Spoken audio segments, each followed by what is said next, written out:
Hello everyone, Mike Heck here with the Cosplay 3D printing and Hypercube, Hyperactive Hypercube build blog. My wife, I want to just give a shout out, my wife gave me this shirt for Christmas, and unfortunately, it is true. Today marks 0 days without a print failure. I was printing out some stuff for the Hyperactive Hypercube, and unfortunately it failed.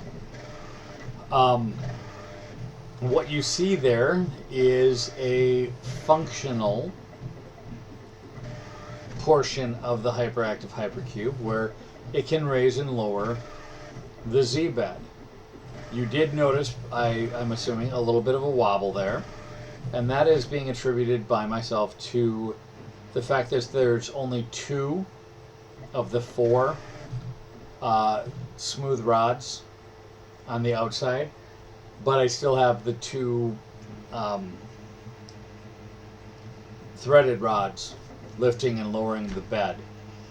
I believe that once I put the other 2 rods in place, that it will stop the wobble and I'll have a good smooth up and down motion.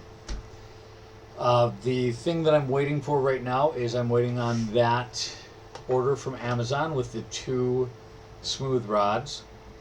And then my final order from Banggood, which includes the flanged bushing ball bearings, which when you put 2 of them together, they create a pulley. The 5 meters of toothed belt, and the 2 500 millimeter roll wrapped carbon fiber tubes, which will be the thing that will serve as the gantry for moving back and forth in this plane. And this plane's already taken care of, and you just saw the up and down.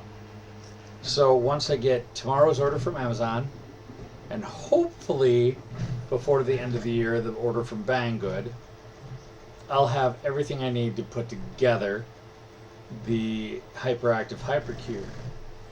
I've spent the day today trying to troubleshoot. I was having some weird noises coming out of the Hypercube when I first got it to lower and raise.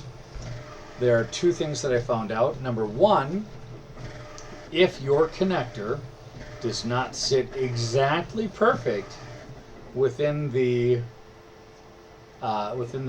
socket for the NEMA stepper motor, you will lose contact and you will get a rattling noise.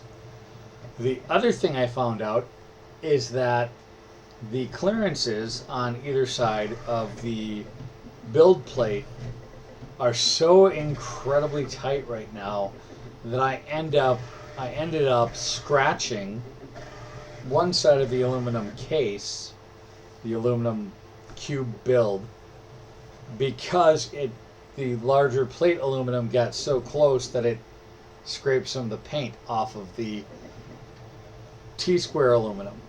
I've since corrected that by moving things around, and the build plate now sits correctly.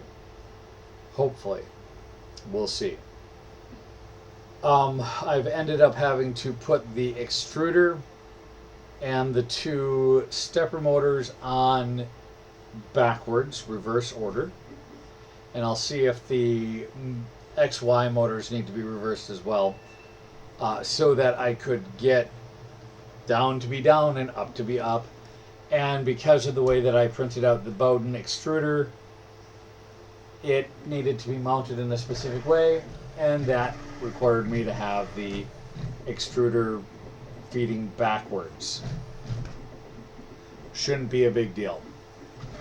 The thing that I'm printing out right now on my current working FDM printer is a case for a Raspberry Pi.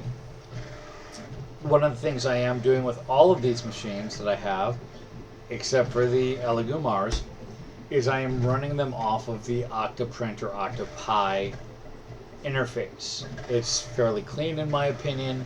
It allows me on any of my devices that have internet or local network connections to go in and see how my prints are doing.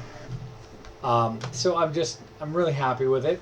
So right now, what's being printed over there is the case that will be for the Octopi that I think is going to mount probably right here.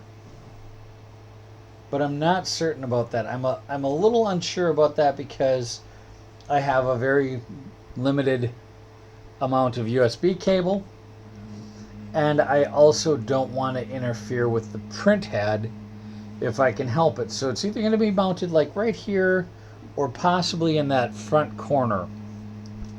Now, one of the things that you may be thinking to yourself, and I'm thinking it to myself fairly often, is holy cow, this cable management system really, really needs some help. And it really does. So once I get everything connected and can test movement and extrusion on this thing, I will end up making a change to cable management, running some of these cables like these through the T here if I can, and basically trying to secure it with everyone that does 3D printing's friend, the zip tie. But you can see here's the management system I chose for the extruder. That is actually going to be zip tied right here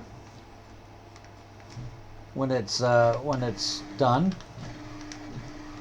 right next to this, right next to the controller, and that way we will have full access to every part of the build plate. You can also see, if you really want to, the end stops engaging, and they're engaging for that. That's the proximity sensor. Now, one of the things that I really, really want to do, and I'm not certain that I'm going to be able to do it, is create a magnetic flex or spring steel build plate that I can put on this thing so that I can just take it off and snap off the prints. But that's something I'm having a hard time finding. I haven't found many places, if any, that will do a flex steel spring plate for a 400 by 400 print area. Don't know why. But I think that's all. I'm hoping, like I said, knock on wood, that everything comes tomorrow, and tomorrow night I'll be able to put it together and start doing some test runs. If that doesn't happen, then hopefully first thing in the new year I'll get some of the stuff and I can do some really fun stuff as the start of 2021. But stay safe, stay healthy, and I hope that you have found something that brings you joy. We will talk with you all later.